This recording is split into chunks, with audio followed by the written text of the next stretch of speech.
Hello বন্ধুরা, welcome to my channel. আমি সিকিউরিটিওয়ালা যাই বলে ডাকো। এখন যাচ্ছি আমি ডিউটি। তো ডিউটি জায়গায় যাওয়ার তোমার সাথে কথা হচ্ছে। তো ডিউটি যাওয়ার আগে এই হলো আমাদের সেই ড্যামের জায়গা, যেখানে ফারাক্কা বাঁধের মতো জল আটকে রাখার ক্ষমতায় এই গেটগুলোর আছে।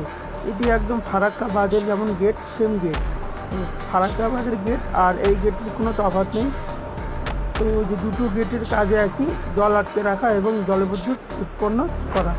তো এই হলো ড্যামের নিচে মেন ফ্লোরে যে লোহার চাদরাগুলো বিছানো হচ্ছে সেটা। তার উপরে যাওয়া যায়। তো আমি আমার ডিউটির জায়গায় চলে আসলাম। তো আজকে একটু ঠান্ডা আছে আর লাইটের ব্যবস্থা ওরকম নাই, তো একটু অন্ধকার মনে হচ্ছে। তো সকাল হয়ে গেছে, এখন আমার রুমে যাওয়ার পালা। রুমে যাই, ফ্রেশ হয়ে খাওয়া দাওয়া করে ঘুমাবো। আর পাহাড়ে এসে প্রথম এই কুয়াশা দেখলাম, তো আশা করি সবারও দেখতে ভালো লাগবে।